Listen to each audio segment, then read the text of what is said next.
If you find yourself with a camera in your hand and you want to learn how to use it, please subscribe to this channel, like the videos, comment down below what you would like to learn more about. Hi photographers. Today we're talking about color theory. So today we're going to be going through the color of the digital type of color theory, or the way that your digital items like your camera, your computer, and other digital things, digital photo frames, are going to output color. And that is red, green, and blue. Maybe I've had a little too much coffee today. No, I'm just kidding. I've not had near enough coffee.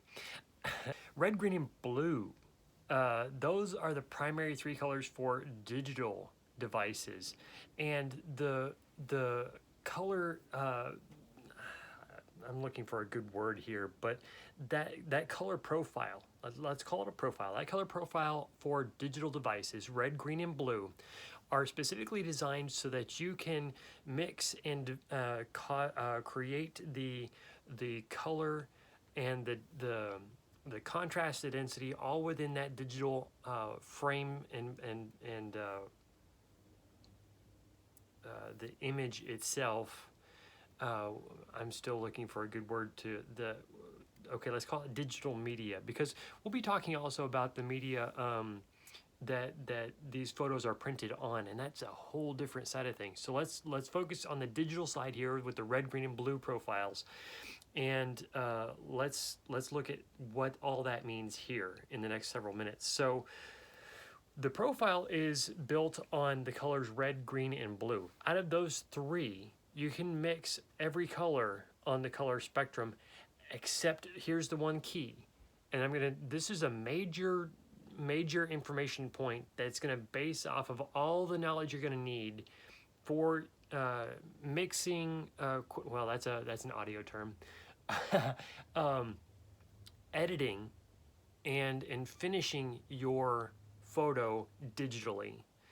Okay, so in the editing process, in all digital formats, you're going to be looking at this color profile of red, green, and blue. So that idea, that fact we're lining our information off of is this: red, green, and blue are the color profile of light or photons. Okay, so when you mix red, green, and blue more and more densely together, then when they're all proportionally added together, you get pure white. So if you see the color meter on whatever program you have, generally you're going to see red, green, and blue measured in some sort of number from 0 to 255. Okay, so if you see red is at 190 and green is at 90 and blue is at 85 or so, you're not coming out with white. You're going to be coming out with a majority red color and the green and blue mixed in together into that red. So it's going to be dark. I don't even know exactly what that color would be.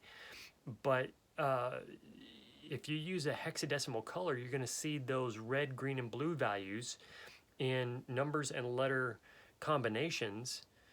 As I recall, hex numbers are 6 characters long. So you're going to have a possibility of 2 letters per color, red, green, and blue. Or you're going to have a mix of 2 numbers, or you're going to have a mix of a number and letter. So that valuation there for red, green, and blue is going to give you something other than white. But if you have 255 red, 255 green, 255 blue, you're going to have pure bright white. And my brain is telling me from experience that if you go somewhere down between 0 and 255 on all three equally, say 90 red, 90 green, and 90 blue, I think you're going to get a variation of gray. Because here's the theory.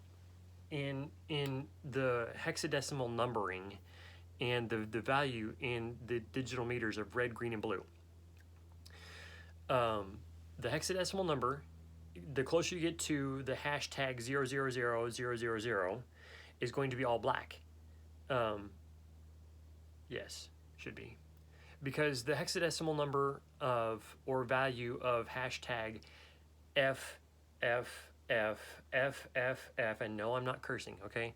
That is, from recalling in memory, I didn't verify this, but that should be pure white.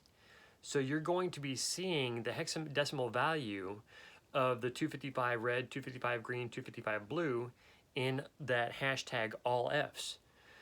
So as the exposure value of red, green, and blue at 255 decreases to 0, 0, 0, 0, 0, you're going to be finding that all of those values are becoming less and less exposed, quote unquote, in the digital realm.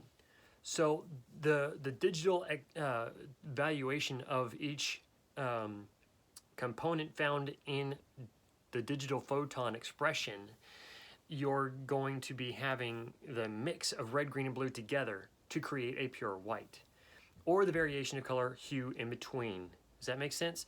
So the value then of the red, green, and blue, if they're all equal, going to 0, is going to be your gradation of pure white to completely dark, as if it were not exposed, black. And so that gives you the value in color from wherever your mouse hovers on your photograph.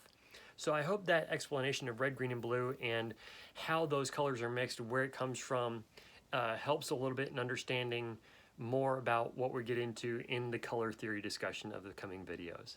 Thank you so much for watching, and we look forward to hearing your comment about how the partial insight today has added value to your video photography or whatever art you are in, still photography, and how that it's helping you.